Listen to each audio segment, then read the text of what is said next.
everyone, it's me Matt, this is the Explorer's Box, it's day 21 and this is the start of a two-parter. Today I'm going to be making some armour. Every adventurer and explorer needs some sort of armour to protect them on their travels and in their quests.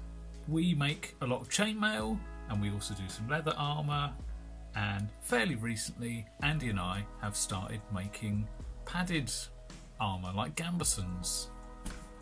So rather than a tutorial today, I'm just going to have you follow me along as I make a pair of padded cuffs, very similar to these. I've got some leather offcuts from a previous job, so I'm going to dye them up and attach them as well to make it nice and cool. And I'm basically just going to show you the processes that we do. I'm not going to do a what you need list today because it's a walkthrough rather than a tutorial, but I'm hoping that this will be informative enough that you can have a crack at following me along as we go anyway, if you wish. So I'm going to start with some wool. This is the fabric we're going to use. It's some quite thin 100% wool.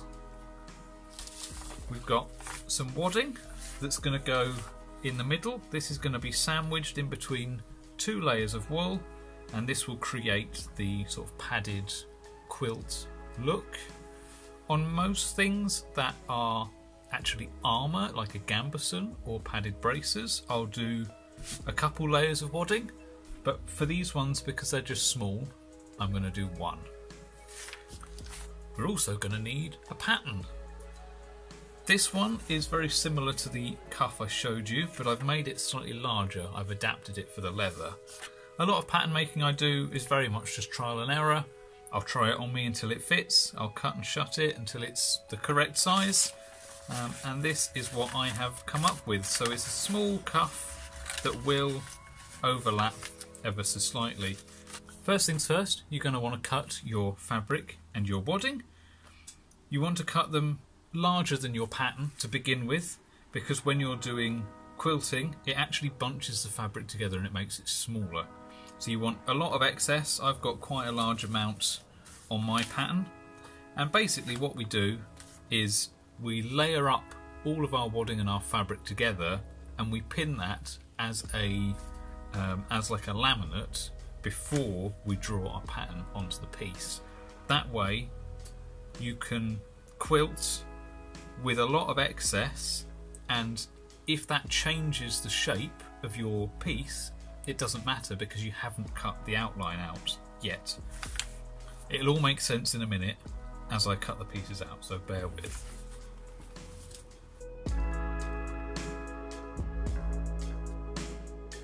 This method is a little bit wasteful, so make sure you've got enough fabric and you're certain you want to use it for this before you go.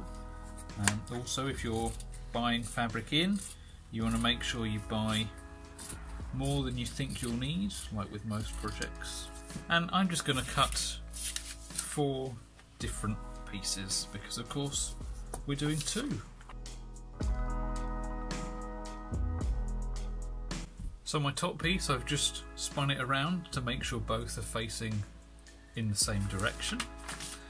Now that I've got all of my fabric out, I'm going to want some pins, and what I'm going to do is I'm going to take my wadding, place it in between both layers, make sure the fabric is the correct way up, and with the pattern piece on, I am just going to pin slightly outboard.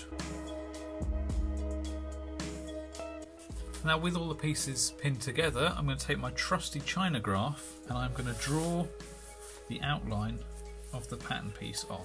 At this point I will mention, if you were going to do any quilting, so for example if you wanted to add ribs in like this, now is the time to do it before we have sewn this outside edge. You want to do all of that because that will warp your fabric before we do the outside edge.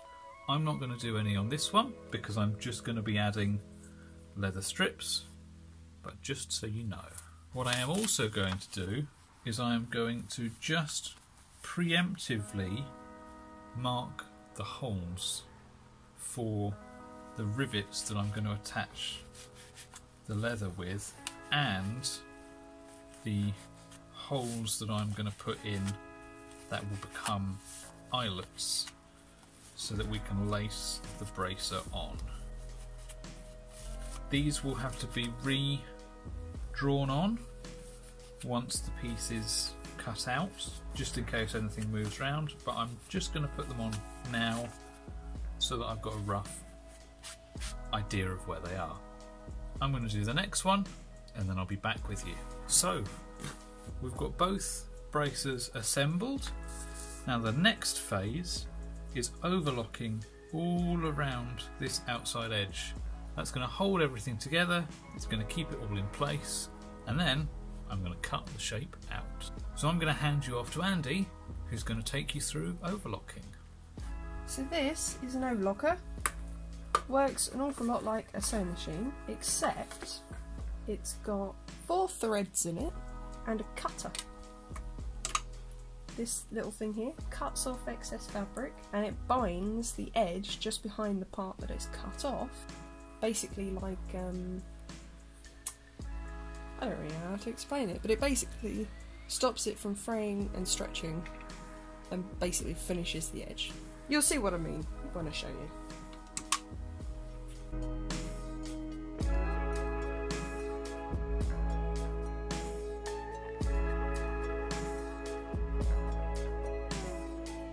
There we go. Thank you. And that is what an overlocker does.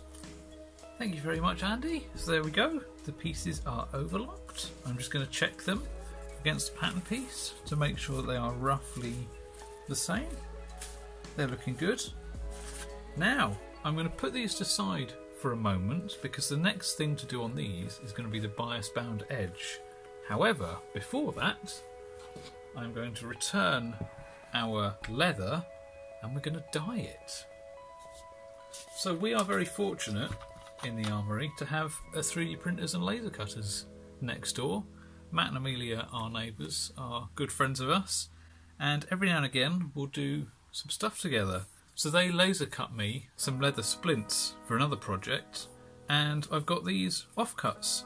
So what I did was I cut them shorter and we're going to dye them up and we're going to attach them to the bracers, like so. However, they're not very good in this colour, so I've got some leather dye in a nice mahogany colour and I'm going to darken them down. Got a little cup I'm going to decant the dye into. Did you shake it? I did not shake it. I'm going to shake the dye first, then we're going to decant it into a little cup, not too much. Then we've got our little faithful dauber, and I'm going to do them one at a time. Front or back first, Andy? What's the point in doing the back? True, we're not going to see the back. As long as the edges are done.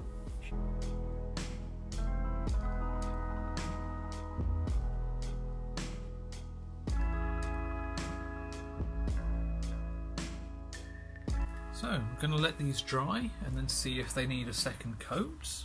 So they've dried slightly patchy, not uncommon, so I'm just going to give them a second coat and even it up.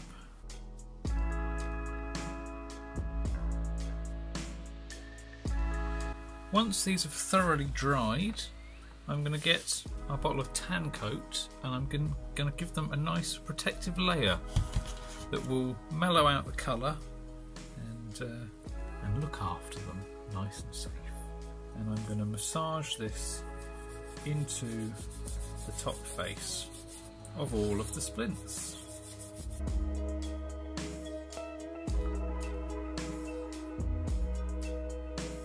And then after I've done all of them, I'm just going to go back and I'm going to rub in any excess that was left on the top. So, these are still drying, but I'm just going to do our little outro. So we've got all of the bits cut and ready to go. We've got our fabric bases with their wadding in them. We've got the leather that's going to go on top. Now, the only processes we've got left is we're going to bias bind the edge so that it looks something like this. Then we're going to punch our holes for our eyelets. which I'm going to hand sew, and we're going to punch the holes that I'm going to rivet through. So that will be tomorrow. Thank you very much for watching. Have a wonderful rest of your day, and I will see you again soon. Bye!